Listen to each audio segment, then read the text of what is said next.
History is a story we tell ourselves, pieced together from stone and bone. But some chapters are missing. Entire civilizations, monuments of impossible scale, and technologies that shouldn't exist, all whisper of a past far more complex than we know. These are not myths.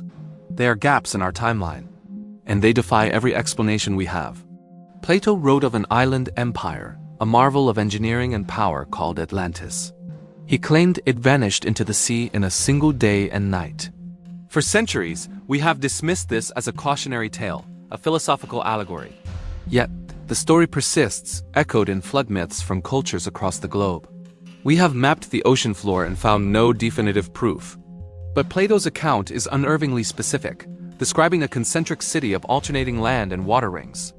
We know that cataclysmic volcanic eruptions, like the one that destroyed Thera, can obliterate islands almost instantly.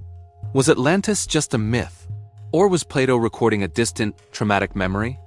In modern-day Turkey lies Göbekli Tepe, a site that has shattered our understanding of human history. Intricately carved T-shaped pillars, some weighing up to 20 tons, are arranged in massive circles. We know through carbon dating that it was built over 11,000 years ago. This was 6,000 years before Stonehenge, 7,000 years before the pyramids. It was built by people who were, according to our timeline, simple hunter-gatherers. They had no metal tools, no pottery, not even the wheel. And yet, they engineered and constructed this sprawling temple complex, a feat that would challenge builders, even today.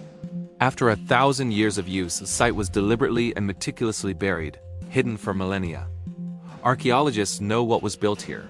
They know what they don't know is who these people were or why they built a cathedral before they had even built a house. Along the banks of the Indus River, a civilization flourished 4,500 years ago. Its cities, like Harappa and Mohenjo-daro, were masterpieces of urban planning with grid-like streets, advanced sanitation systems, and standardized weights and measures. They traded with Mesopotamia and had a population of millions. And then, around 1900 BC, they disappeared. The great cities were not sacked or burned. There are no signs of widespread warfare, no layers of ash. The people simply walked away, leaving their perfectly ordered world to crumble.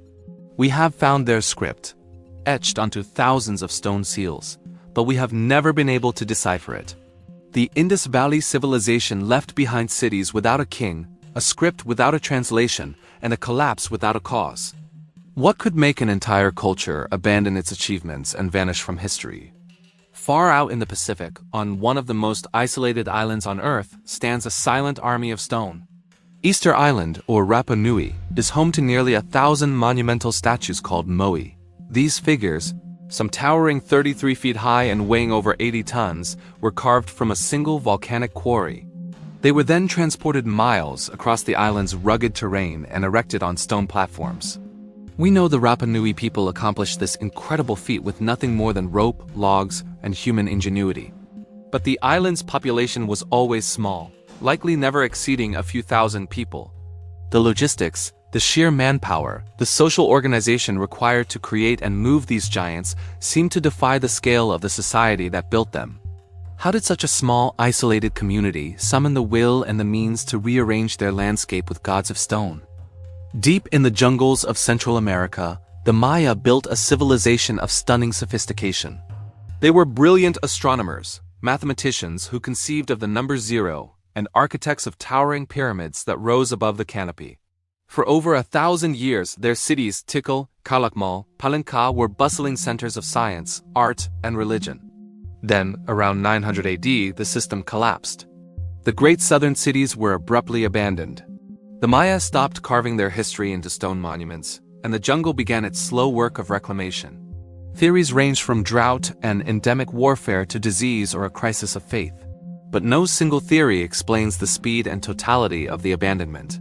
Why did one of history's most brilliant civilizations suddenly turn its back on its own creations and let the jungle swallow them whole? Within the ruins of the Indus Valley, the city of Mohenjo-daro holds a particularly dark puzzle. In one area of the city, skeletons were found sprawled in the streets, not in graves. They were found in houses, some holding hands as if death had come for them in an instant, without warning. Early excavators found evidence of vitrification, rock and clay fused into glass by intense heat, far hotter than a normal house fire. While later analysis has questioned some of these initial findings, the scene remains disturbing. There is no clear evidence of a battle or a massacre. The bodies were simply left where they fell. What event could have caused such sudden, simultaneous death in the streets of an ancient metropolis? Around 1200 BC, the Bronze Age world collapsed.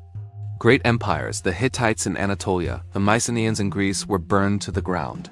The mighty Egyptian kingdom was brought to its knees. Ancient texts speak of an onslaught from a mysterious confederation of tribes known only as the Sea Peoples. They came by ship, a relentless wave of destruction that wiped entire civilizations from the map. We know the devastation they caused, but we know almost nothing about them. We don't know where they came from, what language they spoke, or what motivated their campaign of total annihilation. After decades of chaos, they disappeared as mysteriously as they arrived. Who were the Sea Peoples, and where did the civilization so powerful it could erase empires ultimately go? In a remote lagoon in Micronesia lies the city of Nam Madol. Built upon a series of 92 artificial islets on a coral reef, it's a network of canals and massive basalt walls. The stones used to build it are colossal, some weighing up to 50 tons. This Venice of the Pacific was the ceremonial and political seat of the Sotalur dynasty for centuries. The logistical challenge is staggering.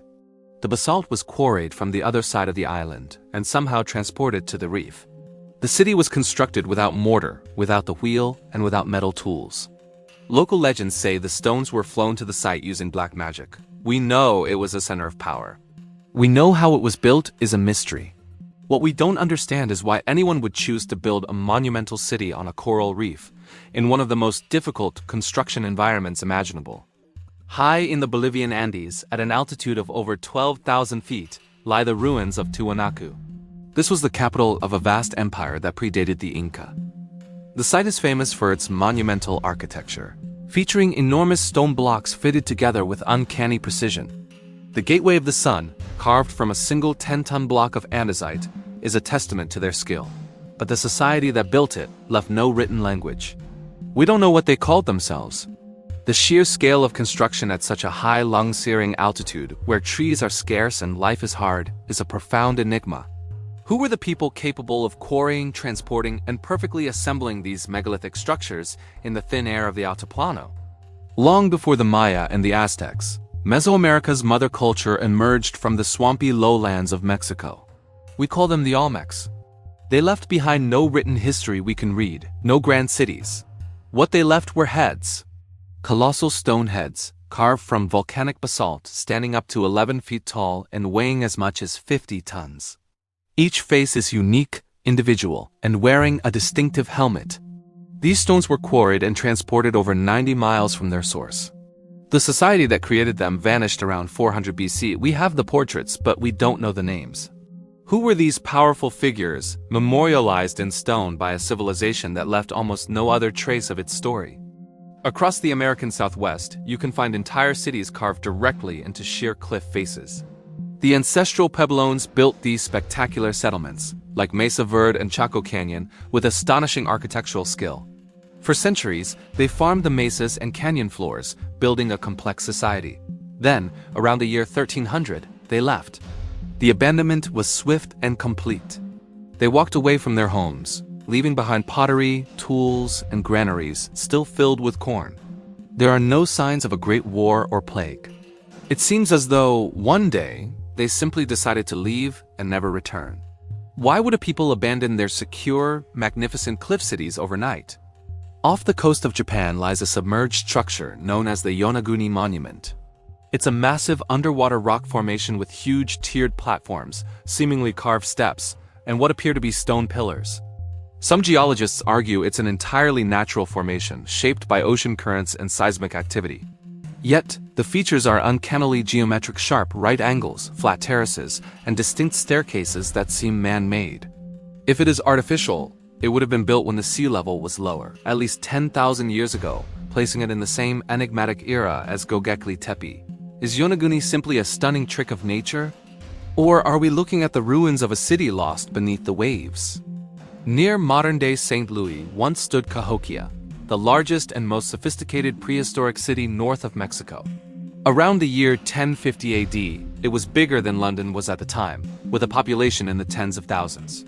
Its heart was a massive central plaza dominated by a 100-foot-tall earthen mound, the largest prehistoric earthwork in the Americas. The city was a hub of trade, religion, and culture. But by 1350, it was completely deserted. Like the Maya, its people vanished, and its memory was so completely lost that when European settlers arrived, they assumed the great mounds were just natural hills. Why was North America's greatest ancient metropolis utterly abandoned and forgotten? Ancient Egyptian texts speak of a wondrous, semi-mythical land called Punt. It was a rich trading partner, a source of gold, aromatic resins, ebony, and exotic animals. Expeditions to Punt were major state undertakings, celebrated in temple reliefs. The Egyptians knew exactly where it was and traded with it for centuries. Yet today, we have no idea. Its location is one of archaeology's greatest missing person cases. Theories place it anywhere from Somalia or Ethiopia to Yemen or Eritrea, but no definitive evidence of the Kingdom of Punt has ever been found. How can a kingdom so vital to Egypt, the wealthiest trade partner of a superpower, be completely lost to geography? In the desert plains of southern Peru, an ancient civilization carved more than 800 gigantic designs into the earth. The Nazca lines depict animals, plants, and strange geometric shapes. Some lines run perfectly straight for miles. The mystery is not how they were made. The process is relatively simple. The mystery is why. The designs are so enormous they are only fully visible from high in the air. The Nazca people, who created them between 500 BC and 500 AD, had no means of flight. They were creating immense images that they themselves could never see in their entirety. For whom were they drawing these giant symbols, visible only from the sky? For over 400 years, the Hittites were one of the great superpowers of the ancient Near East, a rival to Egypt and Babylon. Their capital, Hattusa, was a formidable fortress city, home to a great library of clay tablets that gave us the world's first known peace treaty. Then, around 1200 BC, as the Sea Peoples raged, the Hittite Empire collapsed and Hattusa was burned and abandoned. The city was so completely lost to history that for 3,000 years, scholars believed the Hittites were a minor biblical tribe, or perhaps didn't exist at all. It wasn't until the early 20th century that their mighty capital was rediscovered. How could an imperial capital, the center of a superpower, be lost for 3 millennia? Not so long ago, the Sahara was not a desert. Ancient rock art and geological data show a land of rivers, vast lakes, and lush savanna teeming with wildlife. This Green Sahara period, which ended around 5,500 years ago, was home to thriving populations. We found evidence of large settlements, cattle herders, and sophisticated cultures. As the climate shifted and the rain stopped, the desert advanced, swallowing rivers, forests, and entire societies. We know that Africa's climate changed dramatically. What we don't know is the true extent of the civilizations that rose and fell on the shores of its vanished lakes and rivers. What forgotten cities still lie buried beneath the world's largest desert? In 1961, a set of 3 clay tablets were unearthed in Tartaria, Romania. What makes them so controversial are the symbols inscribed on them. Some scholars claim they represent a form of proto-writing. The truly shocking part is their age. Carbon dating of other items found in the same pit suggests the tablets could be 7,500 years old. This would make them more than 1,000 years older than the earliest Sumerian cuneiform or Egyptian hieroglyphs, which are widely considered the dawn of writing. The tablets are small, the context is debated, and the symbols are ambiguous. They could be meaningless doodles. But if they are a form of writing, it would mean the first chapter of human civilization was written not in Mesopotamia, but in Stone Age Europe. Is this an anomaly or a sign of a lost civilization that history completely forgot? More than 2,000 years ago, someone built a machine that should not have existed yet. In 1901, sponge divers recovered a corroded bronze device from a Roman-era shipwreck near the Greek island of Antikythera, and careful study later revealed it to be a complex system of interlocking gears. X-ray scans showed precise gear ratios capable of predicting eclipses, tracking the cycles of the moon and planets, and modeling astronomical time with remarkable accuracy. The craftsmanship suggests expert metalworking, deep mathematical knowledge, and an advanced understanding of astronomy comparable to mechanical clockwork that would not reappear in Europe until more than 1,000 years later. No surviving texts describe such a machine in detail, no workshop has ever been found, and no similar devices are known from the ancient world. The Antikythera mechanism appears fully formed, with no clear developmental steps leading up to it, leaving historians unsure whether it was a one-off masterpiece, the product of a lost scientific tradition, or part of a broader technological culture that vanished without a trace. If the Greeks could build a machine like this once, how many others were made, and what knowledge disappeared with them? For centuries, explorers vanished into the Amazon, chasing a city no one could prove existed. In the early 20th century, British explorer Percy Fawcett became convinced that an advanced ancient civilization once thrived deep in the Amazon rainforest, which he called the Lost City of Z, drawing on indigenous accounts, early colonial reports, and strange artifacts found along major rivers. Fawcett believed that the jungle concealed stone cities, roads, and large populations. In 1925, he entered the Amazon with his son and a companion and was never seen again. Numerous rescue expeditions followed, and several searchers also died, reinforcing the legend's deadly reputation.